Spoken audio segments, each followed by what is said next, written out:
하나님께서 오늘도 우리와 함께 하실 줄 믿습니다. 하나님을 예배하는 모든 성도 여러분 가운데 하나님의 평강이 임하기를 주님의 이름으로 축복합니다. 교육방송을 들으니까 그런 말을 하더라고요. 세상에서 가장 아름다운 소리, 책 읽는 소리, 그런 얘기를 하더라고요. 그래서 참 누가 지었는지 잘 지었다. 저는 거기에다가 한 소리 더 뜨고 싶더라고요. 하나님 말씀을 읽는 소리, 복된 소리. 아멘. 성경 읽는 자가 복되다 하였습니다. 예배 시간마다 읽고 또 돌아가셔서 삶 속에서도 언제나 하나님 말씀을 읽고 보고 듣고 준행하여서 오직 하나님의 기쁨만 되시기를 주님의 이름으로 축복합니다. 우리가 하나님의 자녀로서 하나님의 영으로 충만해야 할 줄로 믿습니다.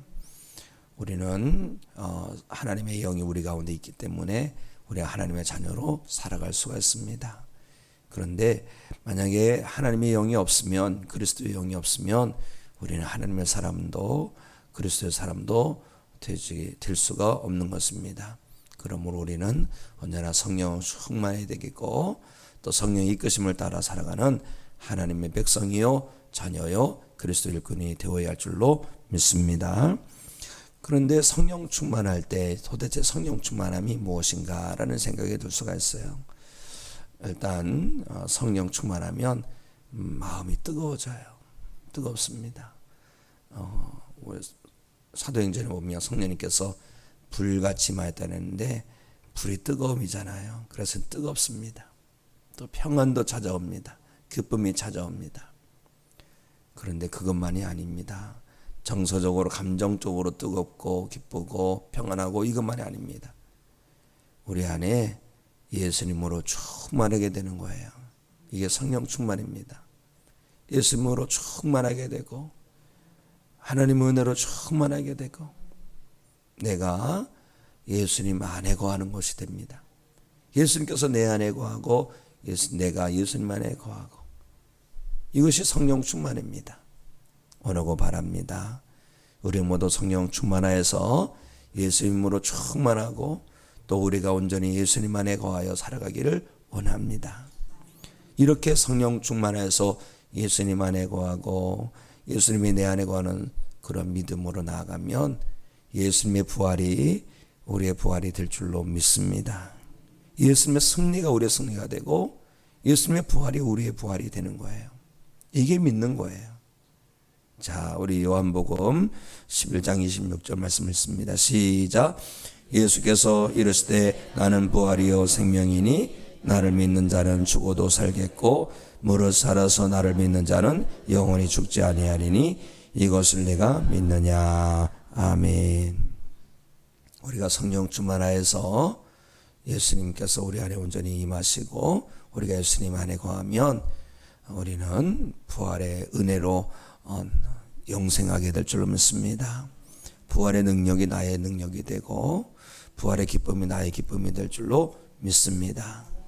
우리는 이 부활의 은혜를 붙들고 살아야 되는 거예요. 그렇기 때문에 죽어도 죽는 게 아니에요. 우리에게는 부활이 있습니다.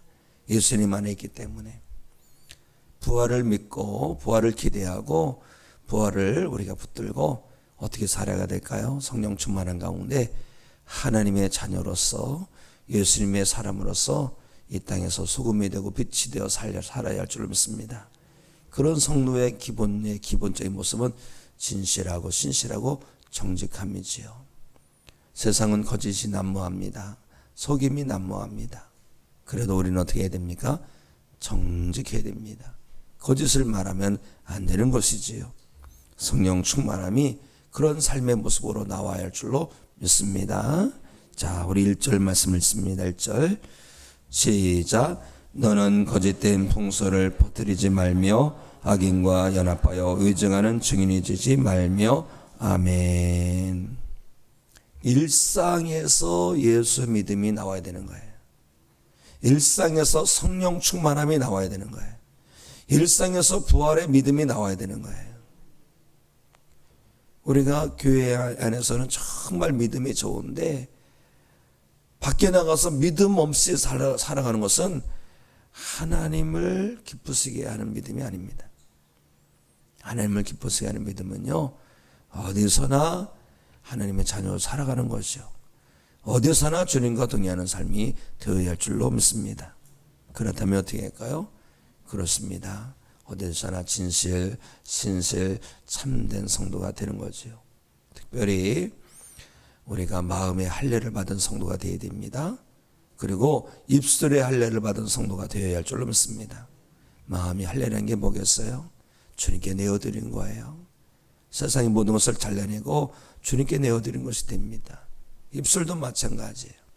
우리가 성령으로 충만해서 예수님으로 충만하고 우리가 성령 충만해서 예수님 안에 거할 때 이제는 나는 없고 주님이 내 안에 사시는 삶이 되는 거예요. 그런 삶을 살 때 우리는 주님의 인격이 나의 인격 되고, 주님의 기쁨이 나의 기쁨 되고, 주님의 소망이 나의 소망 되고, 주님의 일이 내 일이 되는 거예요. 그래서 나가서 우리는 입술을 가지고 하나님을 찬양하고, 입술을 가지고 주님의 복음을 전하는 복음의 나팔수가 되고 복음의 전달자가 되는 것인 줄로 믿습니다.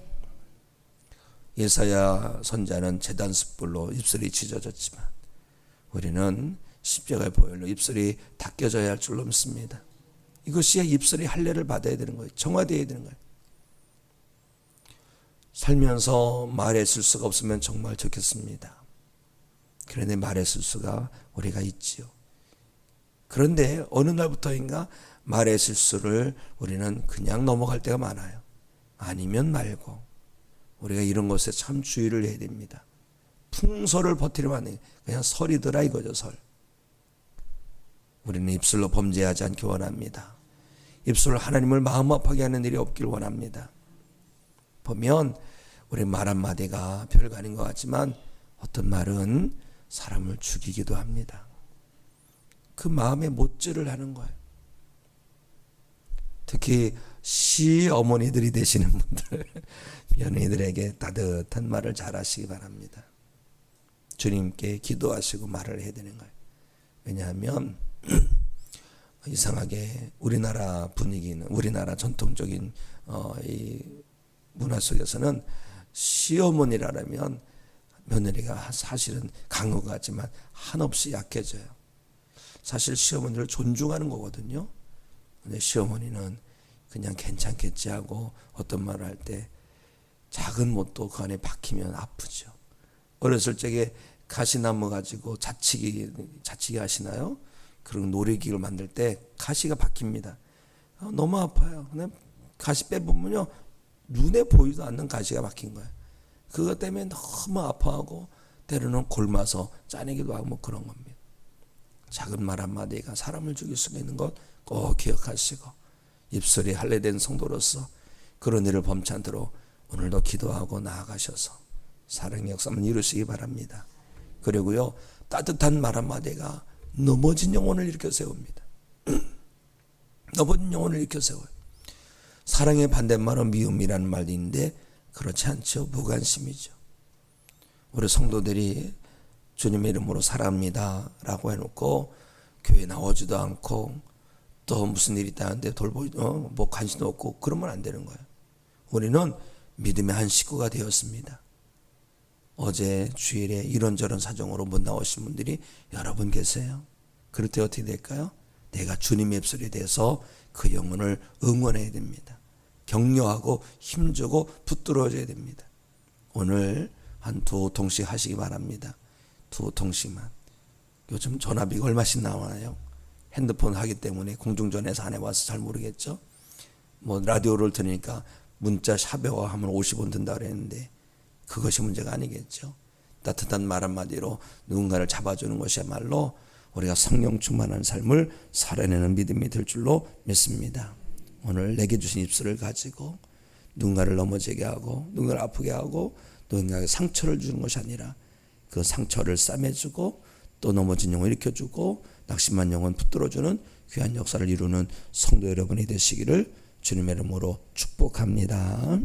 성령 충만한 성도는요, 그리고 오직 하나님께 초점 맞춰줘요. 사람들이 이렇다더라 저렇다더라 그게 아니에요. 하나님께 초점 맞춰줍니다. 우리는 민주주의가 참 존중해야 됩니다. 만약 공산주의가 우리를 쳐들어온다면 우리는 민주주의를 수호해내야 됩니다. 그러나 그보다 더 우선된 가치가 어떻게 되어야 되느냐? 하나님의 뜻인 줄로 믿습니다. 자, 우리 말씀 2절 말씀을 읽습니다. 2절 시작. 다수를 따라 악을 행하지 말며 송사의 다수를 따라 부당한 증언을 하지 말며. 아멘. 민주주의의 핵심 가치는 다수결, 다수의 의견이죠. 참 중요한 거예요, 살면서. 그러나 하나님의 사람은 다수의 의견보다 앞선 것이 있습니다. 바로 하나님의 뜻인 줄로 믿습니다. 하나님 뜻이 아니면 우리가 거절을 해야 되는 거예요. 하나님 뜻이면 꼭 붙들고 지켜내야 되는 거예요. 예수님께서 빌라도 법정에서 섰을 때에 빌라도는 예수님께 어떤 죄도 찾아낼 수가 없었어요. 그래서 예수님을 도와주려고 했죠. 그런데 그때에 바라바라는 살인자가 함께 있었어요. 재판을 받았어요. 명절에 한 사람을 도와주는 전례가 있어서 한 사람을 도와주려고 합니다. 예수님을 도와드리려고 하는 거죠. 죄가 없으니까. 그런데 대제사장들이 충동질합니다. 무리라고 하죠. 익명의 사람들. 이게 참 무서운 겁니다. 무리들 충동질해서 바라바를 놓아주라. 막 여기저기서 막 함성이 들려옵니다. 그러니까 어떻게 합니까? 이 빌라도가 다수결의 의견을 따르죠. 정의를 따르는 게 아닙니다. 다수결을 따릅니다. 그래서 예수님을 십자가에 못 박도록 내어준 것이죠. 우리는 다수결을 지켜내야 되겠지만 그보다 더 중요한 것은 하나님의 뜻이다. 이것이 있어서는 안 됩니다. 모세가 시내산에 올라갔어요. 밑에서 모세가 내려오니까 백성들이 그의 형 아론을 충동질해서 우상을 만들라. 안 됩니다. 우상을 많은 사람들이 막 돌로 칠 것처럼 해서 위협을 하니까 우상을 만들어요. 하나님께서 어떻게 하십니까? 진노하시죠. 진노.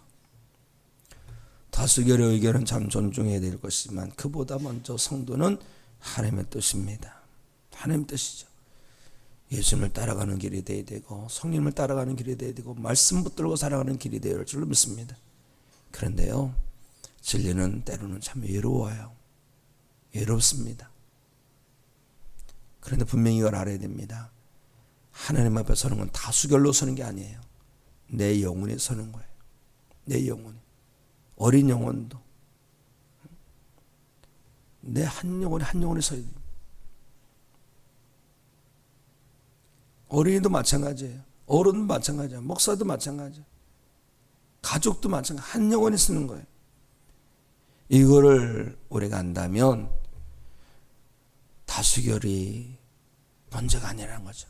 하나님 뜻인가? 예수님 뜻인가? 주님이 이 것입니까? 이거를 꼭 살피고 붙들게 될 줄로 믿습니다.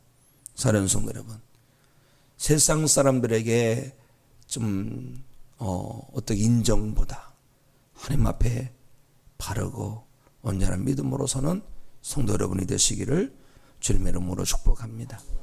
그런 성도는요, 사실 세상 사람들에게도 착하고 선한 모습으로 다가가게 돼 있는 거예요. 그렇죠? 왜요? 하나님은 하나님 사랑, 이웃 사랑을 말씀하시니까. 세상 사람들에게도 선하고 착한 모습으로 다가가야 되는 겁니다. 근데 세상 사람들은 성도의 선함을, 착함을 교묘하게 이용할 때가 있어요. 아주 예전에 제가 아는 분들과 함께 해외여행을 갈 경우가 있었어요. 그런데 그 무리 중에 한 어른이 계셨는데 저한테 이상한 보따리를 하나 부탁하더라고요. 이 사람 저 사람한테 얘기하니까 왜 내가 그걸 들고 가냐고. 출국장 나가야 되는데 검사가 있지 않습니까? 검사 통과하기 전에 그런 얘기를 하는 거예요. 그리고 나한테도 얘기하길래 제가 들여다 드리죠. 그러면 안 되는 거였어요. 착한 거하고 어리석은 거하고는 구별을 해야 됩니다. 그런 거는 지혜로워야 되는 거예요. 그건 착한 게 아니죠.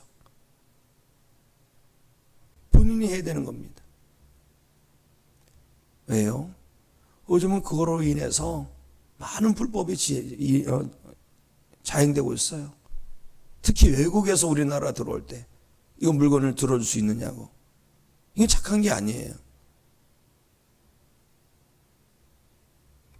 그거는요, 통과할 때는 통과하시라고.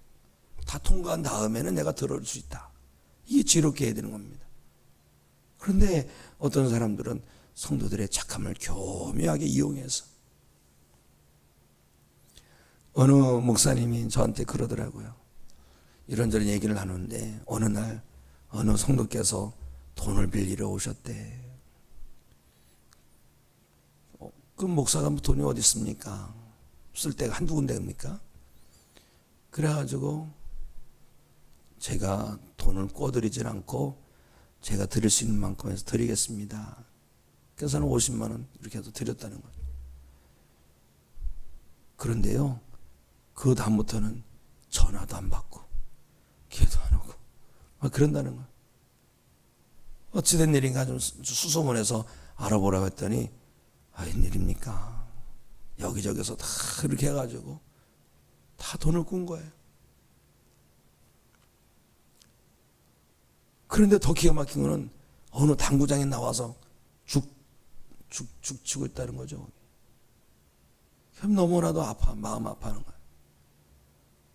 참 이게 뭔가.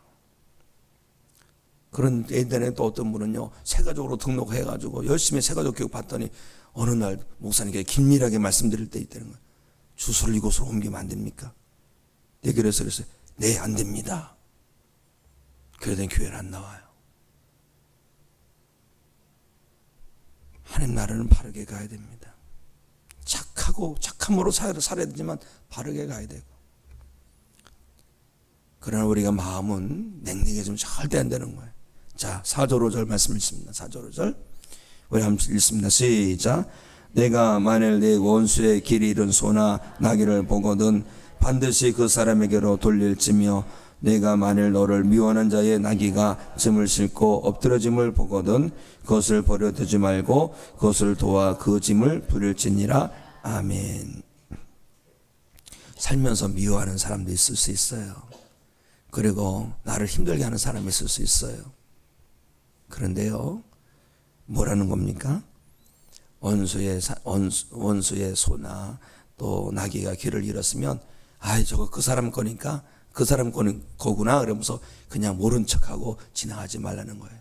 그거 끌어다가 원수를 할지라도 그 사람이 주라는 거예요.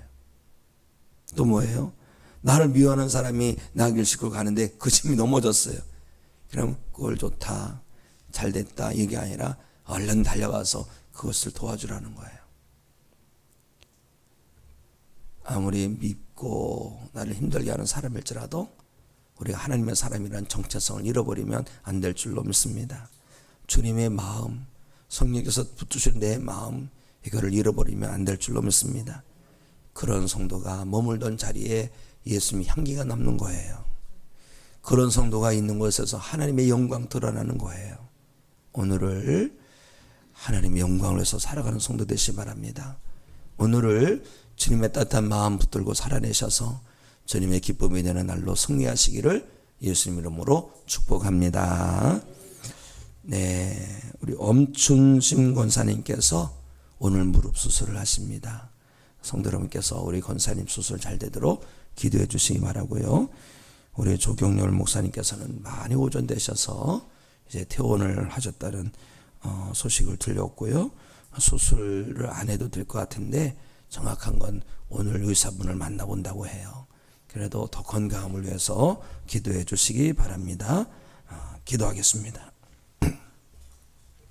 하나님, 엄춘신 권사님 오늘 무릎 수술을 하실 예정입니다. 하나님께서 함께 하시사 처음부터 끝까지 수술이 은혜로 잘 이루어지게 해 주시옵소서. 우리 권사님 손을 꼭 붙들어 주셔서 잘 이겨내게 해 주시옵소서. 수술의 모든 과정도 완벽하게 하여 주시옵소서. 악한 사탄이 역사하지 못하도록 하늘의 천군 천사를 대동시켜 주시옵소서. 그리고 회복도 잘 되어서 건강을 회복하게 하시고 이제 일상으로 돌아와 신실한 예배자로 든든히 서게 해 주시옵소서. 우리 조경렬 목사님 목디스크 많이 호전시켜 주심을 감사합니다. 호전을 넘어서 깨끗게 하여 주시옵소서. 모든 치료 과정 가운데 함께 하시사 하루가 다르게 회복되어 하나님께 영광 올려드리게 하여 주시옵소서. 하나님, 투병되는 성도들 여러 계십니다. 하나님께서 도와주시고 특히 항암되어 있는 성도들 하나님께서 붙들어 주시사 모든 항암의 가정 넉넉히 잘 이겨내게 해 주시옵소서. 또 요양 중에 있는 성도들도 계십니다. 하나님, 하루하루가 무료한 시간이 아니라 은혜의 날이 되게 하시고 주님의 임재를 경험하게 하여 주시옵소서. 하나님, 우리 청소년 캠프가 다음 주에 계획되어 있습니다. 모든 가정 가운데 함께 하시사 성령님의 나타나심이 충만한 청소년 비전 캠프 되게 해 주시옵소서. 하나님, 우리 교회를 기뻐하여 주시옵소서. 더 사랑하여 주시옵소서. 우리 가운데 회복을 이루시고 부흥을 이루시고 또 성장을 이루어 주셔서 마지막 때에 영혼군의 방주가 되고 영혼군의 전초기지 되게 하여 주시옵소서. 하나님, 오늘도 나라와 민족을 붙들어 주시옵소서. 평안하게 하시고 우리가 나가서 예수 복음 전할 때에 복음하여 가득게 하여 주시옵소서. 저 북녘 땅에 무너진 주의 재단이 속히 다시 일어나게 하여 주시옵소서. 가져오는 기도 제목이 있습니다. 특별히 사명을 놓고 전도 대상자를 놓고 자녀들 놓고 기도합니다. 하늘문을 활짝 열어 주시옵소서. 예수 그리스도 이름으로 기도합나이다. 아멘.